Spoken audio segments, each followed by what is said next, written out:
I get my car and I drive from South District, Jersey City, like almost to near the end of South District. I live somewhat a little bit, I would say a little bit beyond the middle of South District, heading towards Bayonne, Jersey City, South District, the roughest district in Jersey City. And it's not saying that for some bragging rights. No, I'm saying it because it's real. So when I'm driving to work and my job is ironically emergency medical services, I still can't help but notice the increasing amount of murals, street murals.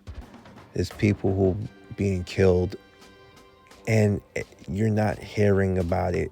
Or it's people dying and you're not hearing about it because it is to be advertised as the normal in South District. You'll hear about it to a certain degree, but it fizzes out quicker than flat soda.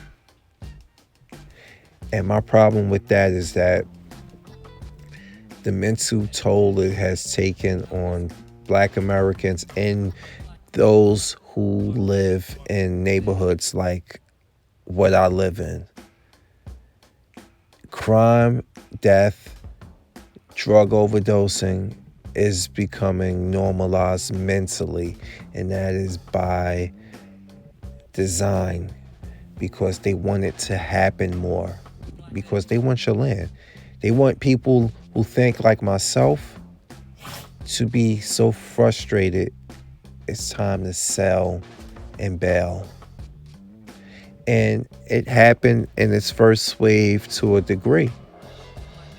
When the Hasidic Jews came in and have used all their scam money, all their welfare money to buy up a lot of the property from people, and even has gone as far as to threaten you with Pookie and Ray Ray. I'm not making this up, and I'm not saying it as hate speech. See, every time you speak the truth about the way they deal with things, they like to call you anti-Semitic.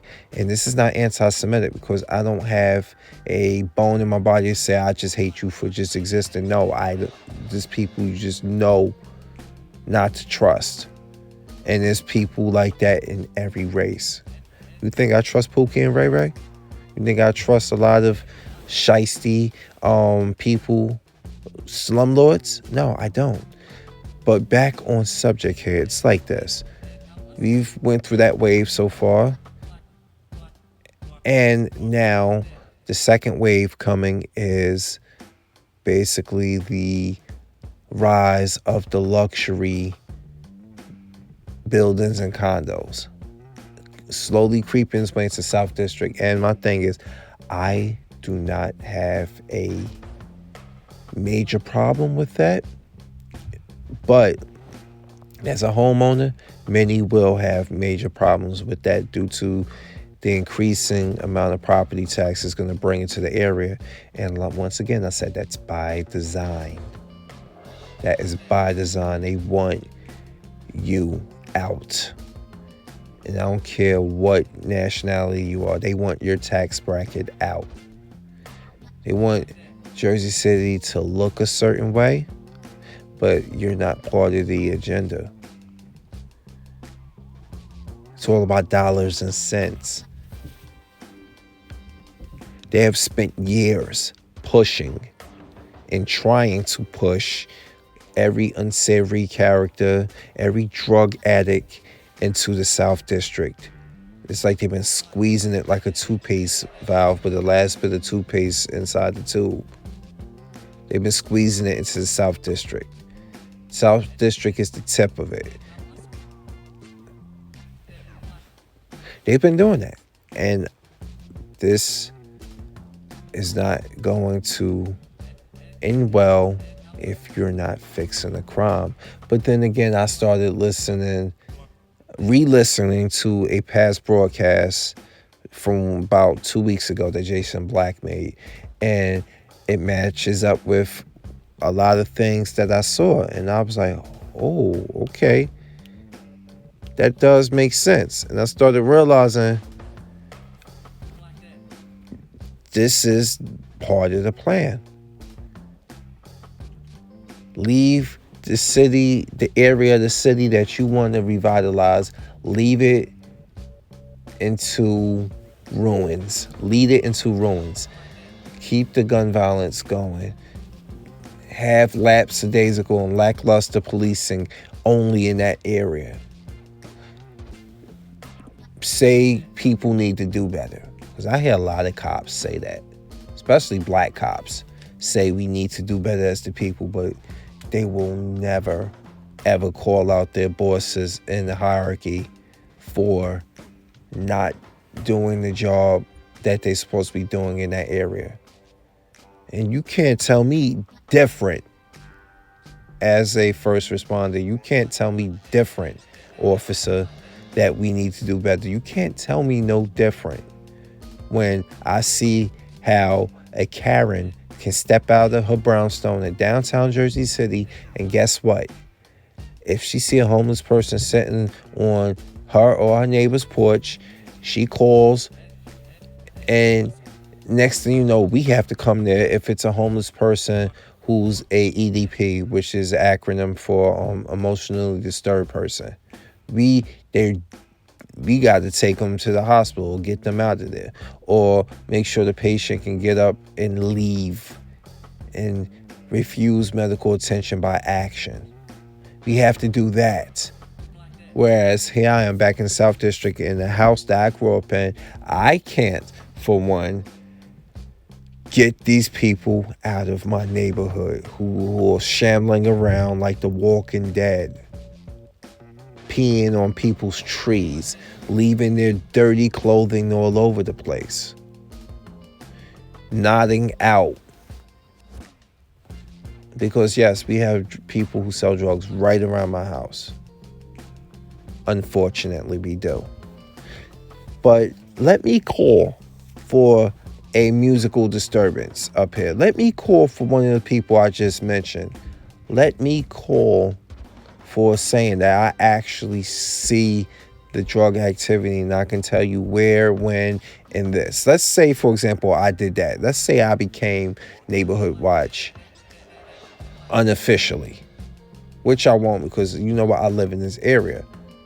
And believe me, they know what goes on in here. I found that out the hard way, that they actually acknowledged that my neighbor across the street was selling out his house. Now he's back in jail because he was sloppy.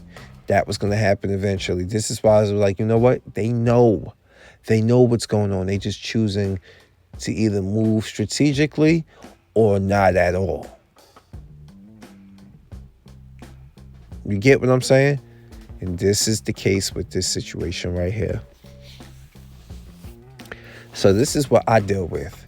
And I've seen it more and more. The murals are increasing. And I drive by like, oh shit, who died here now? And I haven't heard about it. Or certain ones I do hear about when I'm at work, because it's on a board. See, you get a call and it'd be like, so-and-so unit, we need you to respond to this place and that place for a priority 1 cardiac arrest shooting. PD is on the scene, meaning that the scene is safe, basically. And then the person's in traumatic arrest. The ESU, more than likely, the police ESU is there, more than likely starting the CPR. And then we come there and we do the long-term care with the paramedics. So I only know when I'm at work versus being here home on my day off and just get my car the next day after the situation happened, is realize, wow, somebody got killed here too. It's sad, yo. It's sad. And see, I just listened to a video from Organic, and Organic is right about it becoming the wild, wild west. But New Jersey gun laws are so draconian, so difficult. So to the fact that you cannot carry, you can't conceal carry, and if you have in your vehicle, the gun has to be unloaded inside your glove compartment, and your ammunition has to be in the trunk. You cannot have a loaded weapon. What kind of protection is that, yo? But this city, I know what they're trying to do. I know what they're trying to do to South District in general way, and we don't fit the agenda. So stand your ground, people. Do not sell your place. Do not. I mean that, Black Americans, Latino Americans. You got property. Do not sell it unless the money is right and you have a place that you are going that is even better. Don't just sell and bail. This is what they want. If we don't have a place in the city to live comfortably as working class Americans of various races, where do we go? Do we have to sell just to go live amongst another lowbrow group of people who bring violence and bring nothing but dysfunction into our neighborhood? No, stop trading one dysfunction for another for quick cash, because that's what they counting on.